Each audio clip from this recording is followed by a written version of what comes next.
mga pinagdadaanan mo. At idinideklara mo, Lord, na walang problema na hindi mo kayang lutasin. Walang sakit na hindi mo kayang pagalingin. Walang imposible sa iyo, Panginoon. Ang kanta pong iyan ay buhay sa akin. Ang nagsulat po ng kanta niya ay napakapogi. I have written that song 2014. Yan po ang tawid sa aking puso, sa aking labi, nung kami po ay sumasagad na sa problema. But imbes na magreklamo, kinuha ko ang gitara, I strummed the guitar and I started to sing, walang ibang makahihigit sa'yo. And lo and behold, ang kasagutan ng Panginoon, ang victory, man hindi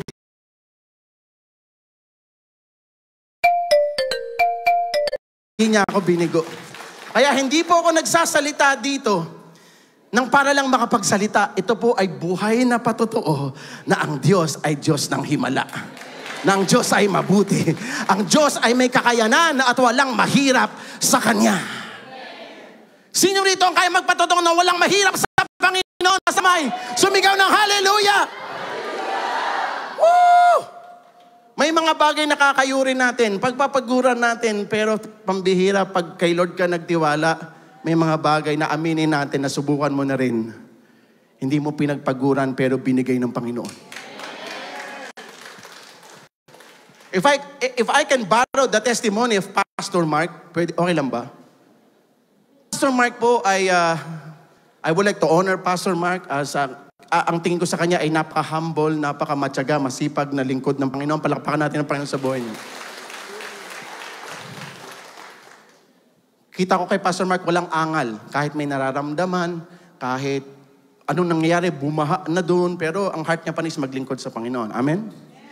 Si Pastor Mark ay gumagamit ng sasakyan. Napakagandang sasakyan. Madalas silang itirik. Lang aircon. Yung kanilang ang tiyaga ni Pastor Mark. Alam mo si Pastor Mark yung dumarating kasi yung sasakyan nila, diesel na nga, yun ang pinaka-diesel sa lahat ng diesel. Ang ingay eh. Saan ka nakakita ang sasakyan, walang reverse. Bawal umatras. Tama ba? Tama?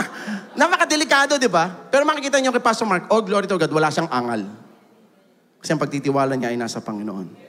So ito yan, ihiramin kay testimony niya. Isang araw, may tumawag kay Pastor Mark based sa kanyang testimony nung last Wednesday. Kung hindi nyo narinig, kasi wala kayo nung last Wednesday. Hindi, joke lang. Kaya nga, dahil wala kayo, ibabalita, chichismis ko sa inyo, ha? Bigla na lang daw may tumawag sa kanya to make the long story short. Sir, ano man tawag sa iyo, Pastor? Sir, punta ka dito sa Toyota. Kunin mo yung bago mong sasakyan dito. Sinong nagbigay? Hindi po namin alam. Malamang si Lord John. Hanggang ngayon, hindi alam kung sino. Pero one thing is for sure, galing yung kay Lord. Hallelujah! Pinagpaguran niya yun. Hindi niya nga alam na mangyayari yun eh. Ang alam niya lang, naglilingkod siya sa Panginoon eh. Kung nangyari yung kay Pastor Mark, pwede rin mangyari sa atin yun. Marami din akong similar testimonies of ganyan, pero hindi kasing laki ng sasakyan nun. Pero malay mo, ako na isunod, mas malaki doon. Di natin alam. But anything can happen as you trust the Lord. Naku, dami ko ng testimony. Hindi ako magkikwento masyado kasi sayang yung pero lupit. So, ibig sabihin, si Lord ang bahala. Tumuloy ka lang sa paglilingkod. Magtapat ka lang sa Panginoon, hindi ka bibigoin ni Lord. Minsan nga, tinuturuan tayo ng Biblia, humingi, pero si Lord, alam niya, kahit hindi ka humingi, ibibigay niya. Tama ba? Because He is our good Father. So you are, so you are, di ba? Sarap kantahin. So you are, and I'm loved by you. Woo! Kaya nga si Pastor Mark, tingnan niyo, pag nagpupuri, di ba? Praise pa lang, umiiyak na.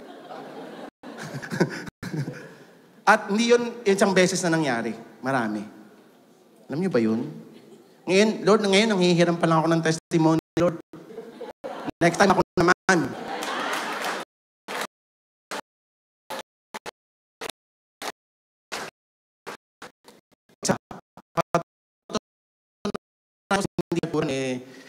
hindi lahat kailangan pagpaguran. Kailangan mo lang magtiwala sa Diyos.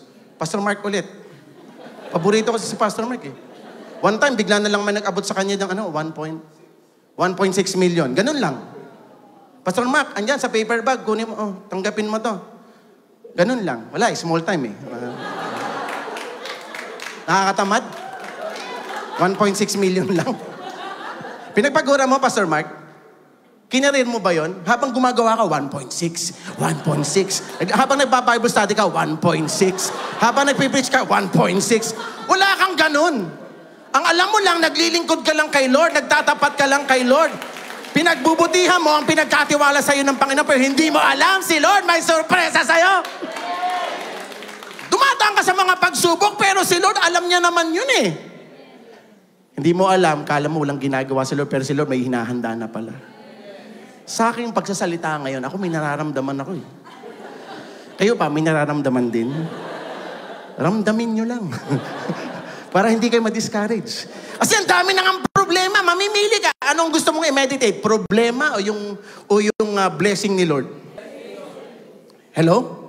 Libre na nga lang mga harap eh. Ayaw mo pa? O di magbayad ka. Intindihan natin?